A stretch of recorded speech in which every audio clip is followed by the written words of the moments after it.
Hello and welcome back to the channel. My name is Judy and I love travel, history, and finding out what makes people tick. For all our differences on this planet, we all have one thing in common. We all eat. We might disagree about what or how to prepare it or what goes into it or the ethics of it, but the fact is, in my opinion, it's food that really does make the world go round. Food goes around the world as well. So let me introduce you to Spanish paella, which an enterprising Minnesotan turned into a moneymaker at the 2024 Minnesota State Fair under the name Spanish Hot Dish. America's upper Midwest is populated mostly by people from Northern Europe, although there are a lot more people from other parts of the world than there used to be. There are still lots of German families, Swedes, Norwegians, and some Poles. Their cuisines do not favor excessively spicy foods. One local politician is famous for noting that a sprinkling of black pepper was about as far as he was willing to go. So how did paella come to Minnesota, and how can you make it at home? Find out with me today on The Armchair Traveler Cooks.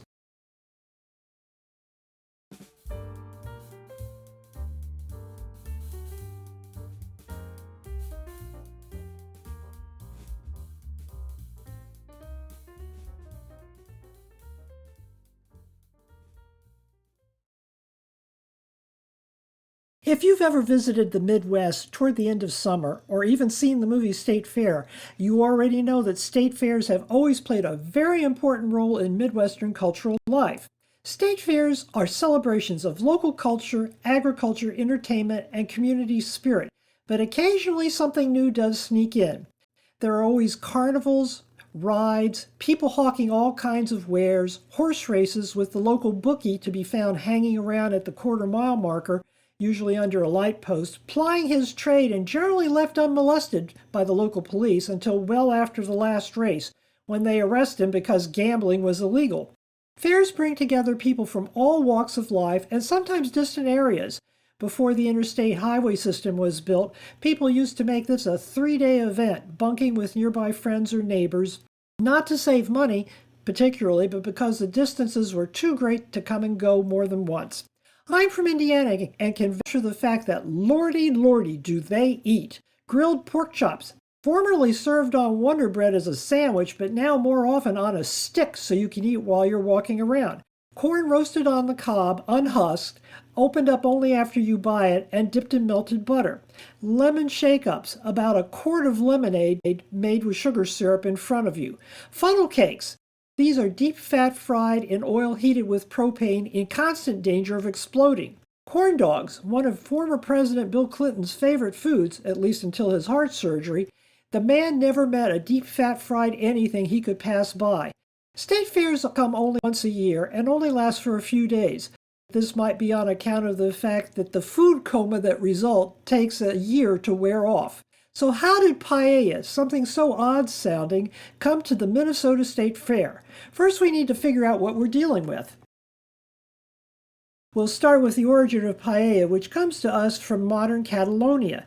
This map comes from Creative Commons and shows you the different regions that make up the modern country of Spain. Spanish cuisine is no more just one thing than American. While you won't find the kind of variations there that we're accustomed to, their ideas differ significantly from region to region. And even that world-famous chef, Jose Andres, divides it up that way. Catalonia, that's the blue triangle in the upper right-hand corner of the map, is known for seafood and rice. Each of these ingredients is plentiful in coastal Catalonia. Fishing boats are everywhere. Rice cultivation was introduced by the Moors back in the 8th century, and the key, but not irreplaceable spice, saffron, also came into the area at the same time. When the Spanish set out for the New World, they took their version of fried rice with them. Once landed and settled in, their cooks learned about a different new world of spices, including chili and peppers. That meant in the New World, paella evolved. Latin American cooks had access to rice, sausage, different vegetables, and very different flavorings, including many much spicier than ever appeared in the original. The result bears a family relationship to paella, but is different enough that it even has a different name. They called it arroz con pollo. You're probably asking yourself, if you looked at the title of this video blog, and if you aren't from somewhere in the Midwest, just what in the world is hot dish? Minnesotans refer to this as Peak Minnesota. They have contests and dish it up for any occasion. Versions go back at least to World War I, but what we have today really blossomed out of Depression desperation, when home cooks needed to make a little bit of food stretch a long way. In the 1930s, the Campbell's Corporation helpfully introduced condensed cream soups, including flavors like cream of mushroom, which quickly became the base for this dish and had the virtues of taste reasonably okay and being more than reasonably cheap.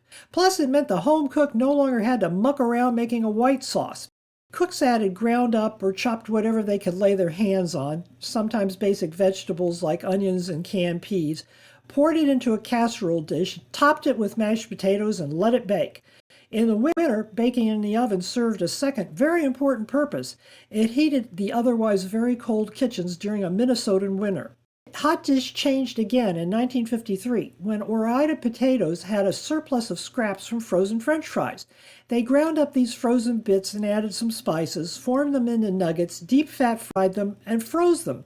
These became the beloved tater tots of all mothers of young children. Housewives across Minnesota began using tater tots as a replacement topping for the mashed potatoes, and the local dish assumed something like final shape. As a bonus, the cook no longer had to fool around making the mashed potatoes either. This is where things stood until recently. Enter what has cleverly been labeled Spanish hot dish, but is also labeled as paella. That clever bit of marketing dealt with the unfamiliarity issue. The ingredients, rice, poultry, perhaps some seafood, were familiar to Minnesotans and easily available. The only issue they still had to deal with was the spice issue. Paella bypasses the Mexican too spicy issue altogether by jumping back a generation to a food seasoned quite differently and much more mildly. It's also fried. That makes it a perfect fair food. The Paella Depot at the State Fair, shown here, was probably one of hundreds of food vendors. It offered its take on traditional Spanish cuisine, modified to meet Minnesota taste buds. Their specialty was billed as chicken and chorizo paella. In addition to meat and rice, they added leeks, bell peppers, zucchini, and snap peas. For a bit more money, you could add a fried egg on top, which would make it more like Indonesian nasi goreng, in my opinion, or even seafood. Catering at least a bit to 21st century dietary reality, something mostly missing at state fairs, they advertised that the food was both gluten and dairy-free. The comments I read about it on Twitter suggested that people absolutely love this stuff. And thus, with a very old food and a local twist, along with a clever bit of marketing in the form of renaming, a new local favorite has been born. I was unable to find out who the Paella Depot was. They're a new vendor, and they don't have a restaurant, or at least not yet. They have a food truck and travel the state, but mostly hang around the Minneapolis area. They also cater for special events. They're building a new business. I suspect that eventually they'll begin offering turkey as the poultry component. Remember, Minnesota is the top turkey producer in America, and state fair-style roast turkey drumsticks eaten on the go are already a staple of the fair. I love it when a food plan comes together and when people try something new. And I also love it when they are successful. Thank you for observing the evolution of something profoundly outside the average knowledge of local people into a new food fave. This is an unexpected delight, courtesy of the Minnesota State Fair. Check back next time for another Armchair Traveler Cooks here on the channel.